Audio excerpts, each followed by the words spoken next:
Sir আমি বর্গমূল পারি না, বর্গমূল করতে গেলে স্যার আমার খুবই সমস্যা হয়, ক্লাস 5-এ 6-এ 7-এ শিখেছিলাম কিন্তু ভালোভাবে শিখতে পারিনি, বুঝতে পারি না। তো স্যার একটু যদি দয়া করে আমাকে বর্গমূলটা শেখান তাহলে আমরা খুবই খুশি হব। তো সবার এই অনুরোধের কারণে আজকে আমরা শিখব বর্গমূল করা। তো খুব সহজভাবে শেখানোর চেষ্টা করব, খুব ছোট ছোটোভাবে শেখানোর চেষ্টা করব, ইনশাল্লাহ দেখবে তোমরা পারবে, ভয়ের কোনো কারণ নেই। ঠান্ডা মাথায় ভিডিওটা দেখো, আশা করি অবশ্যই তোমরা পারবে, ঠিক আছে? আচ্ছা, তো এখানে ভাগের সাহায্যে বর্গমূল নির্ণয়, আমরা এখন 225-এর বর্গমূল করব। 225-এর কী করব? বর্গমূল। এখন দেখো, তাহলে আগে প্রথমে 225 লিখতে হবে। এই যেভাবে লিখবা 225, এই যে লিখলা 225। এখন এখানে একটা দাগ দিবা। এখন এই যে 225 বর্গমূল করবা, এটার জন্য তোমার যেটা জানতে হবে সেটা হচ্ছে কি, বর্গের নামতা। তুমি যখন ভাগ করতা তখন কিন্তু তুমি গুণের নামতা তোমার জানতে হতো, আর বর্গমূলের বেলা তোমাকে জানতে হবে বর্গের নামতা। এখন স্যার বর্গের নামতা আবার কি? দেখো খুবই সহজ, খুবই মজার। এই যে 1-এর উপর স্কোয়ার কত হয়? 1 × 1, 1 হয়। 2-এর উপর স্কোয়ার কত হয়? 2 × 2, 2 দুগুণা 4। 3-এর উপর স্কোয়ার 3 × 3, 3 তিরিকা 9। এইরকমভাবে তোমাকে বর্গের নামটা জানতে হবে। তো যাই হোক, এখন আমরা কি করব, এই যে 225 লিখছি এটাকে ডান পাশ থেকে জোড়া জোড়া নিব, ঠিক আছে? জোড়া জোড়া কাপল। এখন এই বেচারা কাপল নাই, তো এই বেচারাকে কি করবো? সিঙ্গেল, একে সিঙ্গেল করে দিলাম। এখন আমি বর্গের নামটার সাহায্যে আমি এই পাশ থেকে বাম পাশ থেকে আমি দেখার চেষ্টা করব যে বর্গ অনুসারে, বর্গের নামটা অনুসারে কত পর্যন্ত যায়। তো এখানে দেখতে পাচ্ছি 2 আছে, তাহলে 1-এর উপর স্কোয়ার 1, 2-এর উপর স্কোয়ার 4, 4 হলে বেশি হয়ে যাচ্ছে, তাহলে 1 পর্যন্ত নিব। আমি এখানে লিখব কত?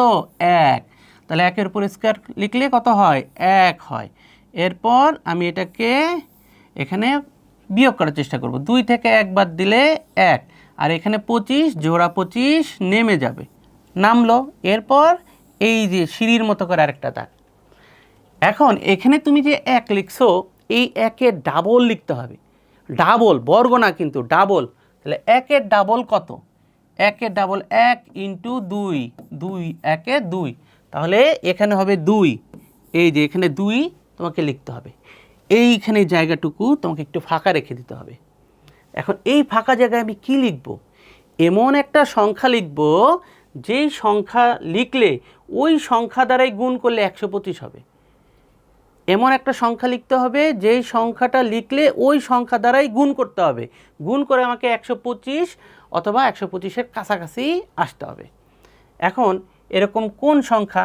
দেখো 2-এর সাথে আমরা যদি পাশে একটা সংখ্যা লিখি 5, 5 দিয়ে যদি ওই সংখ্যা দিয়ে গুণ করি, দেখি 5 5 25-এর 5, হাত থাকে 2, 5 দুগুণা 10, 11 12, 125। দেখো মিলে গেছে।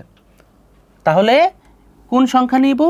5 নিব। এই যে 5, এই যে 5 নিলাম, এই 5 দ্বারাই যদি গুণ করি, 25-এর সাথে 5 দ্বারা গুণ করলেই কত হচ্ছে? 125। 25-এর সাথে 5 নিছি, মানে 2-এর সাথে যেটা 5 নিছি সেটা দ্বারাই, এই 5 দ্বারাই কিন্তু আমি গুণ করছি। 25 5 নিয়েছি, 5 দ্বারাই কিন্তু গুণ করছি, গুণ করে দেখা গেছে আমার 125 হয়েছে। তাহলে মিলে গেল। এই যে 5 যে তুমি আবার এখানে লিখলা, এটা আবার এখানে লিখতে হবে, বুঝতে পারছো? তাহলে 125 আর 125 মিলে গেল, এই যে আমার 0 হয়ে গেল। ওকে, আচ্ছা, এই হলো ছোট্ট একটা বিষয়। এখানকার বর্গমূল কত? এইটার বর্গমূল হচ্ছে, উত্তর আমরা এটা বর্গমূল লিখি, এটা বর্গমূল হচ্ছে 15। ঠিক আছে? তাহলে 225-এর বর্গমূল কত? 15।